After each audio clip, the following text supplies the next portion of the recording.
una droga 50 veces más potente que la heroína y 100 veces más fuerte que la morfina. El fentanilo se ha convertido en la droga de la que todo el mundo habla, especialmente en México y Estados Unidos, donde Donald Trump no para de chantajear a Claudia Sheinbaum para que corte el tráfico de esta sustancia hacia su país. Tanto es así que el republicano ha presionado a Sheinbaum para que permita una incursión militar estadounidense en territorio mexicano para combatir los cárteles de la droga, y le ha chantajeado también con la imposición de los famosos aranceles. Dijo, ¿en qué les podemos ayudar para luchar contra el narcotráfico? Les propongo que entre el ejército de los Estados Unidos a ayudarle. ¿Y saben qué le dije? No, presidente Trump. El territorio es inviolable, la soberanía es inviolable, la soberanía no se vende. Pero, ¿de dónde proviene realmente el fentanilo que se consume en Estados Unidos? ¿Qué efectos genera el consumo de esta droga? ¿Y cómo está afectando a la población en México? Para responder a estas preguntas, hemos hablado con expertos y con varias personas que han sobrevivido al consumo de esta droga tan letal. La psicosis que a mí me ha creado ha sido ya mucho más fuerte, ya estas ganas de querer más o de querer consumir más, de imparables, han sido también como muy marcadas. Son como características muy propias que sí, si bien la droga, eso es lo que propicia, sí han sido como situaciones muy claras de una sustancia extra. En este caso, pues sí es el fentanilo. Y mi droga de impacto fue como tal un opioide. Estuve preso 2 años, 3 meses por falso testimonio, sin encontrar nada de lo susodicho. Sí, empiezo a consumir a la edad de 13 años y ahorita tengo 42 años. Son totalmente visiones reales las que me ocasionaba a mí la droga. Podía sentir, podía tocar, podía oler, podía ver mis ilusiones que me provocaba la droga. Y eso hace muchos años no era de esa manera. Hoy estoy muy seguro de que el fentanilo está atacando esta parte de todo tipo de drogas, ya contiene el fentanilo. El fentanilo es un fármaco opiáceo utilizado como analgésico y anestésico en muchos países. Se desarrolló por primera vez en 1959 y se introdujo en la década de 1960 como anestésico intravenoso. Según la DEA, la Administración de Control de Drogas estadounidense, entre 2011 y 2021, las muertes por sobredosis asociadas al fentanilo o análogos fueron aumentando progresivamente. Concretamente, en 2012 murieron unas 2.600 personas en Estados Unidos por consumo de este tipo de sustancias. Y desde 2013 hasta 2021, el número de sobredosis por opioides sintéticos como el fentanilo aumentó hasta las 71.000 muertes en 2021. Recapitulando, entre 2013 y 2021 murieron en Estados Unidos 260.000 personas por sobredosis de este tipo de drogas, que en la mayoría de los casos vienen mezcladas. Me parece que incluso ya hasta la marihuana creo que se riega con fentanilo, cosas de ese tipo que sí ya han ido en incremento. Yo apenas estaba teniendo una dosis, la primera dosis, y yo ya estaba pensando en la otra dosis. O sea, así como yo me estaba metiendo la primera dosis, yo ya estaba pensando en la siguiente dosis, ¿no? Entonces, todavía tenía yo sustancia, pero estaba yo ya preocupada por la siguiente sustancia, ¿no? O sea, con la siguiente dosis. El fentanilo está atrapando esta situación. La droga no es la misma que antes. La droga no tiene nada que ver con la de antes. Ahorita es mucho más adictiva, la sustancia ahorita es mucho más fuerte, te engancha a la primera. O sea, no puedes dejar de consumir, no podía yo dejar de consumir. Por más que quería, no podía dejar de consumir. Te atrapa. Me atrapó desde la primera vez que la consumí, de nueva cuenta. En 2024, la DEA incautó más de 60 millones de pastillas con fentanilo y casi 2.000 kilos de fentanilo en polvo. Esto equivale a más de 380 millones de dosis letales. Una dosis letal equivale a 2 miligramos de fentanilo y, según la DEA, 5 de cada 10 pastillas analizadas contienen esta dosis. Con lo que 5 de cada 10 personas que consuman estas pastillas estarían potencialmente expuestas a sufrir una sobredosis y morir. Con fecha de 28 de abril de 2025, las incautaciones de fentanilo de este año representan más de 119 millones de dosis letales. Y a esto habría que sumarle además lo que la fiscal general estadounidense ha denominado como el mayor decomiso de la historia de Estados Unidos. El pasado 5 de mayo, el país norteamericano incautó 11,5 kilos y 3 millones de pastillas de fentanilo a varios miembros del cártel Sinaloa que transportaron la droga de un país a otro. Aquí en México, las cifras de fallecidos y de consumo son muy diferentes. Entre 2013 y 2022 murieron 114 personas debido al uso de opioides en el país. Esta cifra, al igual que en Estados Unidos, fue en aumento y las principales entidades con defunciones fueron Baja California, Chihuahua y Sonora. Cuando llegó la primera vez aquí, yo acababa casi de salir del hospital con un intento de suicidio. Yo sabía que si yo no llegaba aquí, yo iba a terminar muerta. O sea, era un hecho. Intenté ahorcarme ya en una desesperación fuerte en mi adicción y nada más que yo creo que la cuerda se rompió y no pude completar mi cometido ante ese suicidio, pero siempre me he encontrado desesperado y sí, dentro de la psicosis y paranoia que sufría, me encontraba en un estado donde a veces me quería morir, mi mente decía que me quería morir. En 2022 se decomisaron en México más de 2.000 kilos de fentanilo y en 2023 la cifra bajó a 1.848 kilos, datos muy menores a los del país vecino. Sin embargo, Donald Trump está totalmente convencido de que uno de los grandes culpables del tráfico y del consumo de opiáceos en Estados Unidos es México. Lo cierto es que el consumo de opiáceos en Estados Unidos es algo que viene de muy atrás.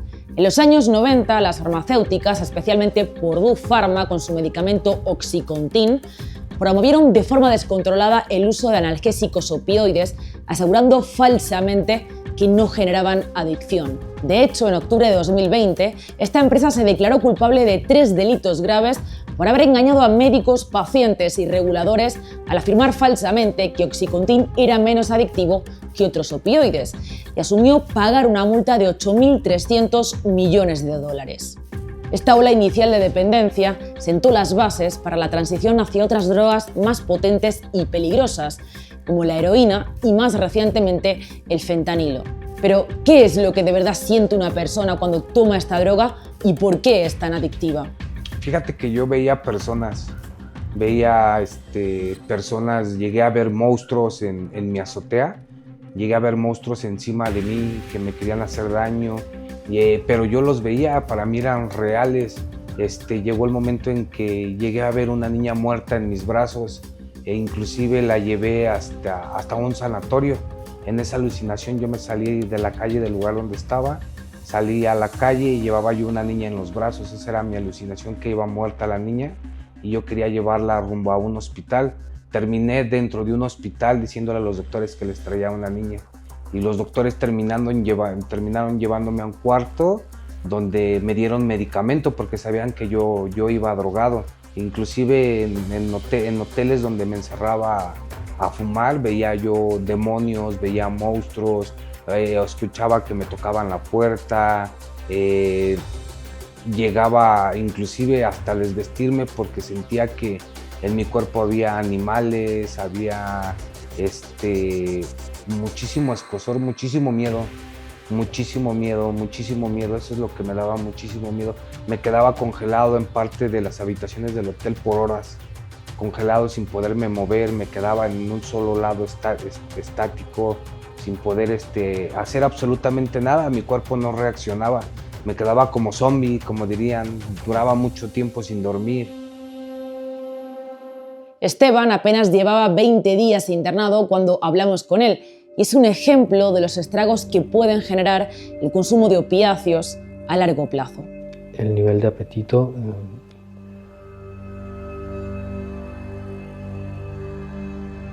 disminuyó, se inhibió el apetito en general, problemas emocionales, claro, los hay, y Actualmente recurro a una clínica del sueño. Un estado de neurosis tremendo no soporto el ruido, la luz solar.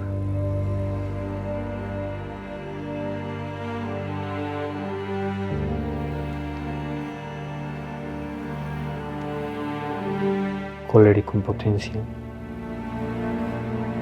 En Ciudad de México existen casi 200 centros de rehabilitación para personas adictas. La Fundación Reencuentro lleva desde 1998 trabajando con personas drogodependientes y ofreciéndoles su ayuda.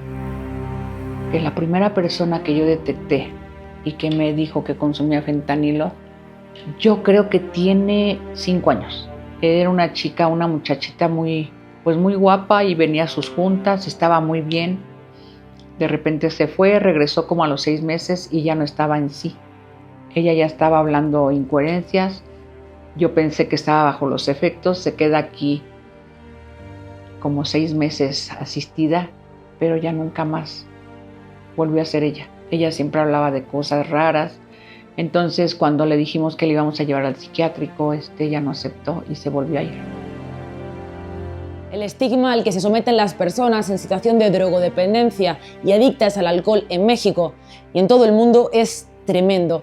Por eso es esencial la creación de espacios seguros, como la Fundación Reencuentro u otros, para su desarrollo personal y reinserción en la sociedad. El trato que se le ha dado siempre al adicto es como muy inhumano.